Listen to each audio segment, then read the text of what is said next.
Hi, welcome to Go Tell Mom. I'm Dianna Kelly, and I've been momming for several decades, including tending my fur babies, kids I gave birth to, kids I mentored as a broadcaster and college instructor, my kids' friends, and my friends. I'm not a psychologist or doctor, but I do know how to dig up advice from those who are, and that's what I'll share with you. If you have something to share with me, remark, comment, question, please comment below.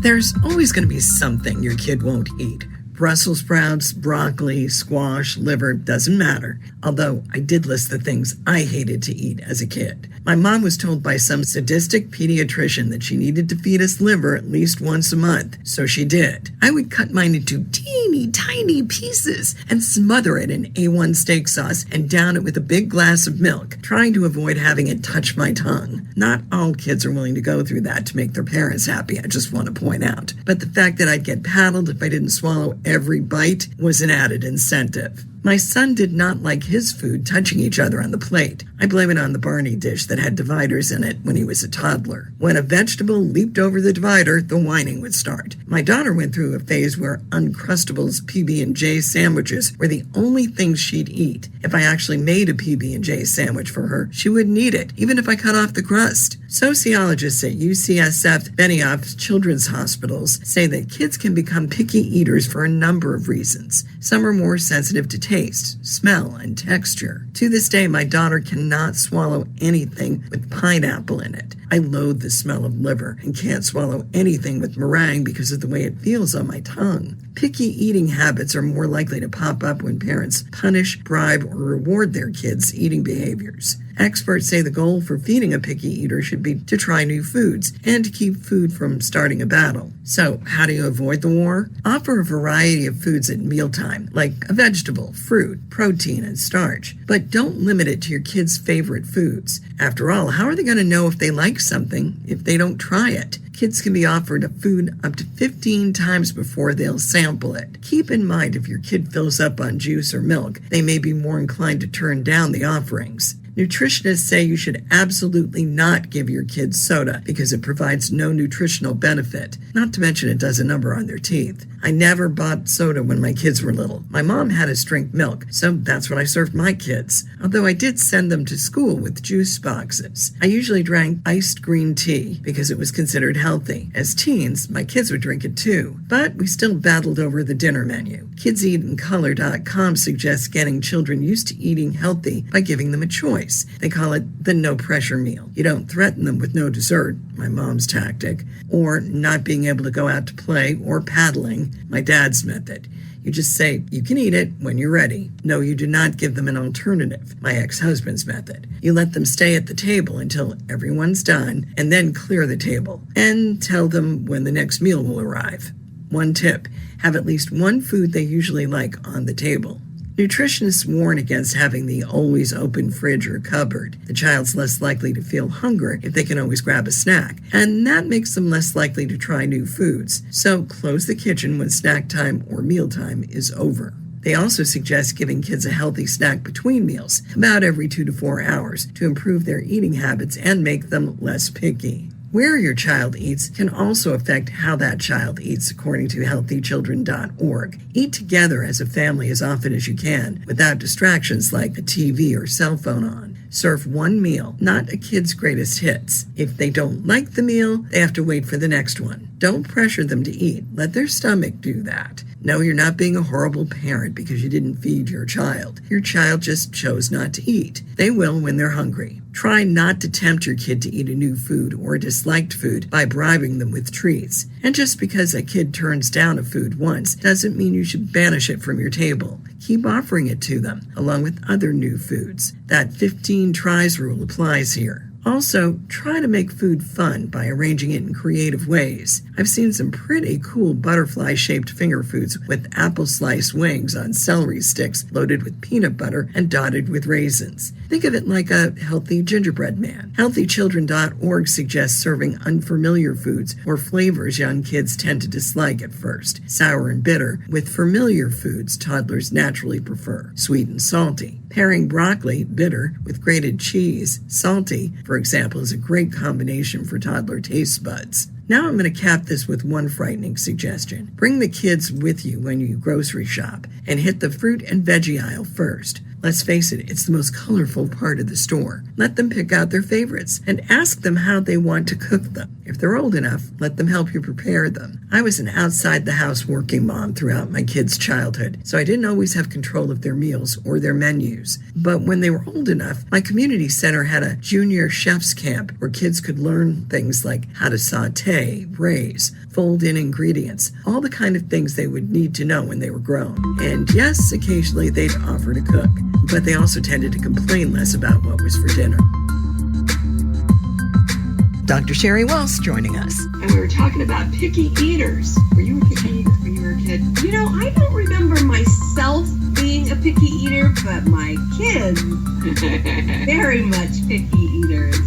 There's only one memory I have of eating, and it was of eating tomatoes. I still don't like tomatoes, but I remember having to sit at the dining room table for a very long time crying because I wouldn't eat the tomatoes on my plate. But I definitely think it was probably a different, it was a different time then, like I know parents did the same way, and you just ate what you had to eat type of thing. Yeah, it's like you're going to eat this, or my parents would threaten. There were definitely threats involved if we didn't eat because we were all skinny kids. But unfortunately, when you get that kind of threat in there, then you start developing odd relationships with food. Yes. And I always thought I was supposed to be part of the Clean Plate Club, which is a bad habit to get into when you're an adult and you're eating with adults, and especially if you go out to eat with adults and your plate's full and your childhood memory kicks in, and next thing you know, you're eating food you don't really need or want. So I think it's a good thing that we've kind of evolved past that in parenthood. Yes. I'm making our kids do that. Well, I'm definitely the rebel child. So now I never clean my plate, because I do remember my parents would say, like, if we had to serve ourselves. And so when, we would sit at the dinner table and the plate would come around and you scooped what you wanted onto the plate. So certainly I was older at that point, but Right. These are like the only memories I really have. But if you put it on your plate, you had to eat it. And so you learned very quickly to put small portions on because you didn't know if you were going to like it. But we had to clean our plate. But now to this day, I will take a bite of everything and I will leave a bite. Even if it's McDonald's, it doesn't matter what it is. There will be a bite left that I will not touch, because I refuse to clean my plate. That's your rebel. Yes. Internal rebel. That's awesome. That's awesome. Now, see, with my kids, it was food touching. Ah, yes. Well, because they had these cute little, like, Barney plates where you'd have the dividers in them. Once Austin outgrew the Barney plate and his food was touching, now he's outgrown this food thing since then. But, gosh, for years, it would be you couldn't have his food touching on the plate, or he'd get very upset. And then we got to the point where it's like, okay, well, then you decide what you're going to eat and where you're going to put it. I figured I'd better rephrase that.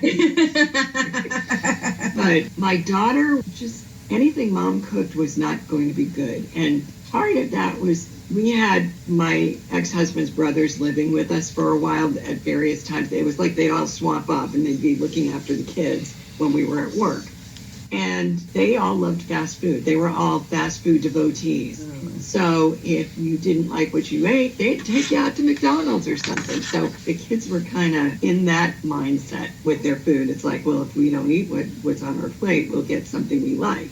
Right. And of course, all the nutritionists rebel against that idea. Yeah. But I got to the point where I just would throw up my hands in the air and say, fine, we'll be doing pizza. But then I got smart and I'd take them to the grocery store with me and have them pick out stuff and try to avoid stuff that was in the cute little kid packaged boxes. That would invariably be what they'd be going for. Right, full of sugar and preservatives and all that stuff. Yep. Did your kids have like the go-to meal? Like, was there something at home that they would always eat? Like, I know my daughter, she didn't eat bread or pasta. She wouldn't eat. I know, crazy. Yeah. So no pizza, no macaroni and cheese, nothing, none of that. But she would eat peanut butter and jelly in a bowl. That's what she would eat every day. Oh my gosh. For anything, but she wouldn't put it on bread because she doesn't eat sandwiches. She still doesn't eat sandwiches. But she's a little bit better now, but she still doesn't like bread. But that was like her go-to for everything. Did your kids have like a go-to? Yeah, for them it was spaghetti and meatballs. And so, of course, we go to the store and they'd be reaching for the SpaghettiOs and that kind of thing. Yeah. And I'm like, no, I can cook you something like that. And eventually they'd let Mom cook them something like that. But yeah, we would be with bread and pasta and that kind of thing. And I'd try to get them to eat salad. Sometimes I was successful. You know, there had to be a vegetable involved there somewhere, but not as many as there should have been.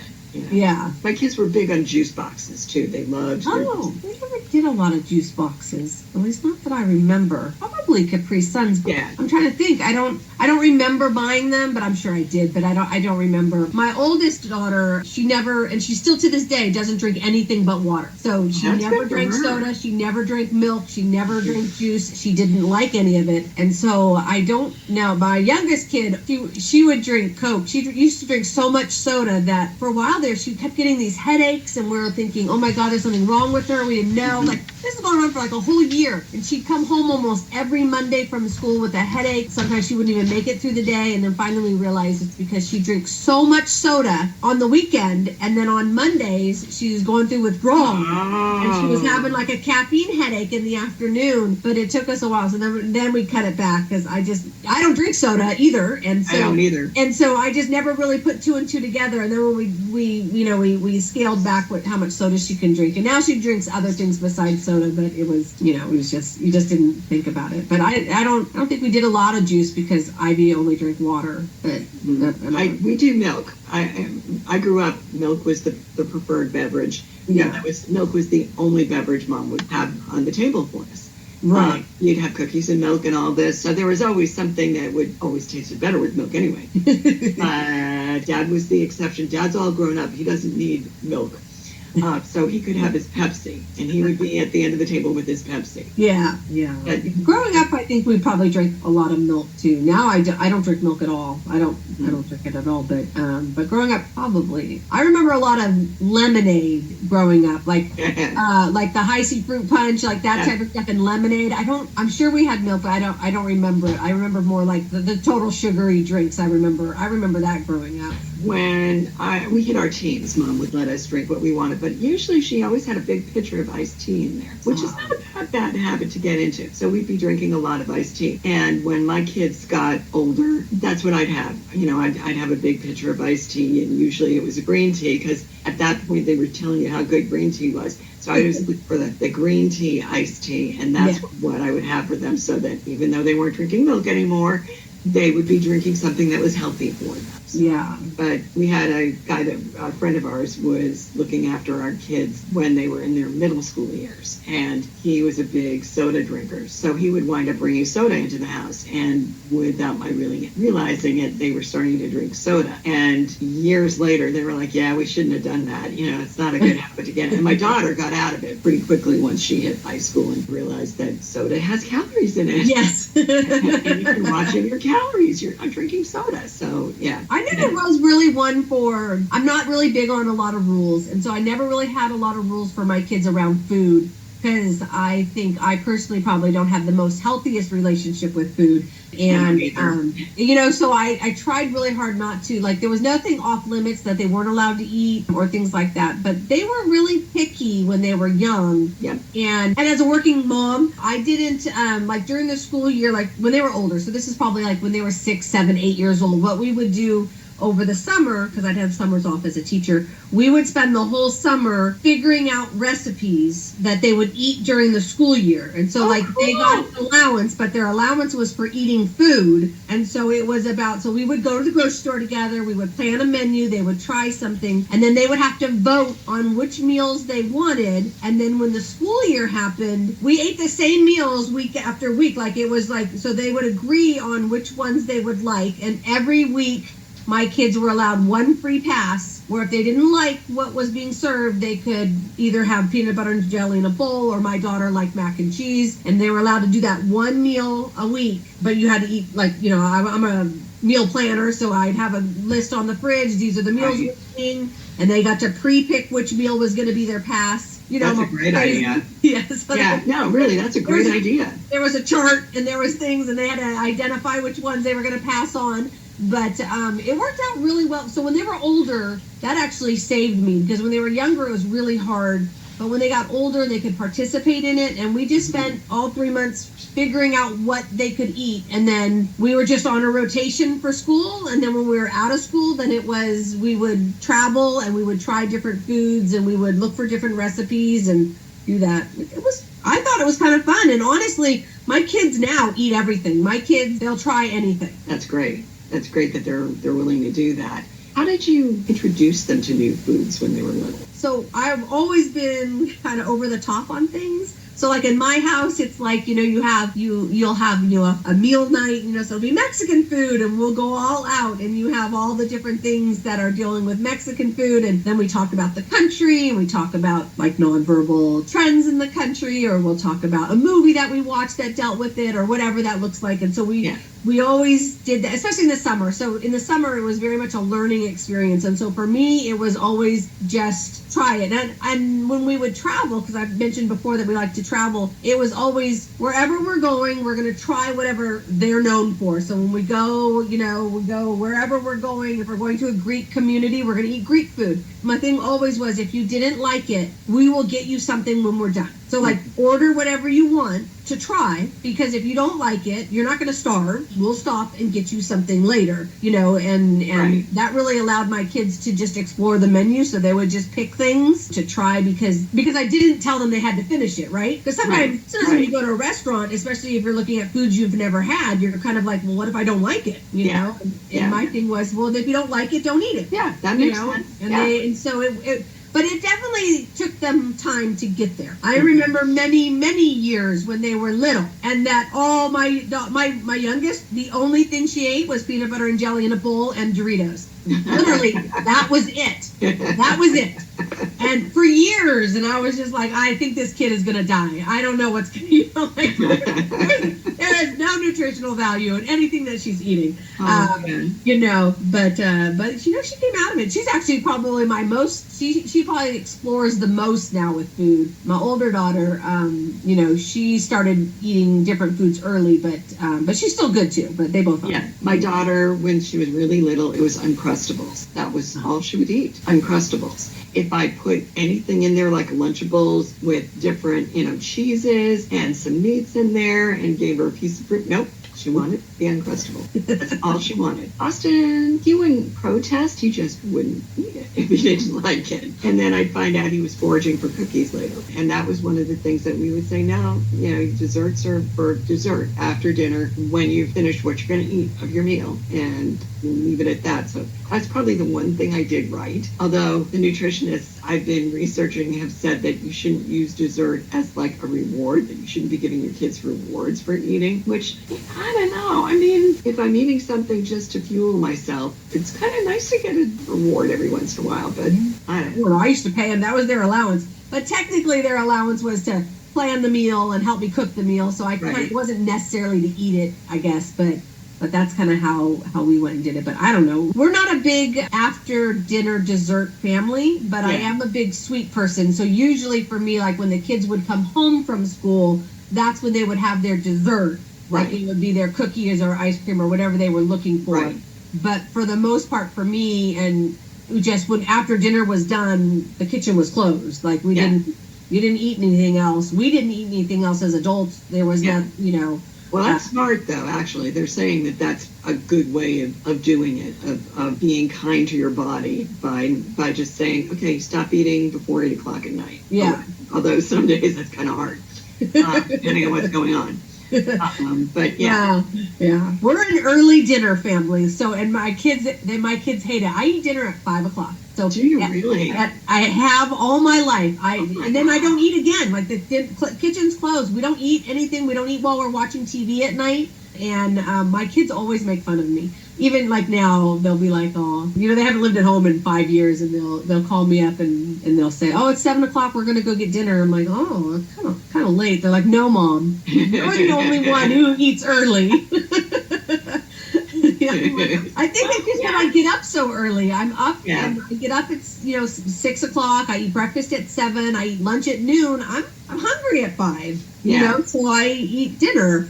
And probably also because I was never waiting for my husband to get home, because he's worked in the restaurant industry when the kids were little, and now he works at UPS. And he has odd shifts. Like, he doesn't get home at a certain time. So we were never waiting for him to get home. He was either home for breakfast or we didn't see him until late. Like, he didn't get home until 8, 9, 10 o'clock at night. We weren't eating at that point. Especially when the kids were little, they would go to bed at 8 o'clock. Yeah, we had 7:30 bedtime.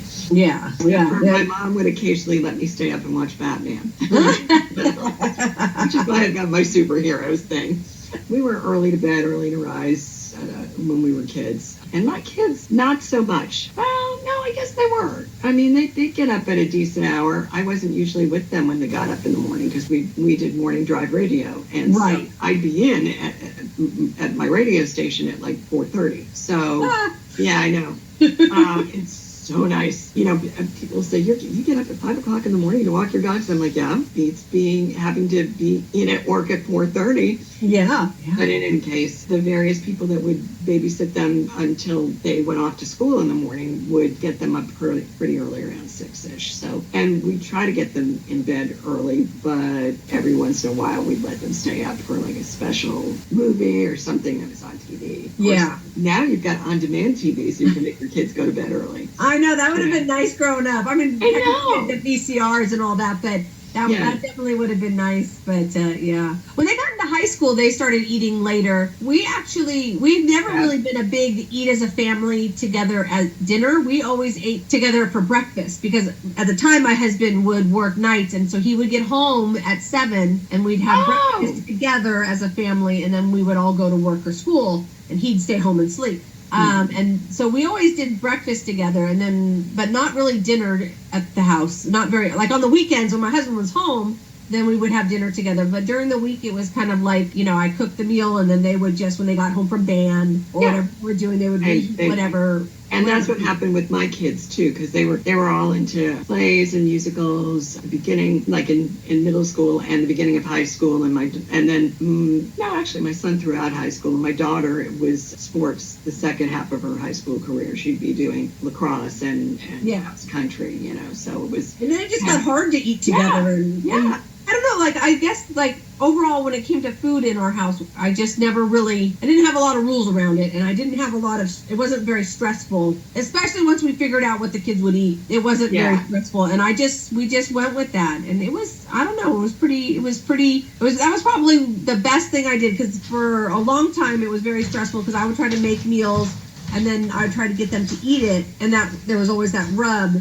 And then I was like, well, why? Why does it matter what they're eating? As long as they're not starving, you know, like, so like my older daughter doesn't eat pork. She still doesn't eat pork. And so, you know, so we just don't really eat, when she's home, we just don't eat pork. And so, especially when she was growing up, if we ate pork that week, that was the one meal that she would substitute out. And I just didn't make a big deal about it, I guess. And I think that helped the kids be okay with exploring, because like I said before, like if they didn't like it, especially when we were traveling, I'd be like, well, then we'll get you something else to eat. And then at home, we just spent the summer, like if we cooked something and you didn't like it, then it was off the list. We wouldn't cook it again. Like, I think being flexible really helped the kids get an appreciation for it. I agree. I definitely agree, because then they don't have bad feelings attached to food, which you want to avoid. You know, you don't want food to be threatening. You don't want food to be something that's a battle, because then when you're a grown up, then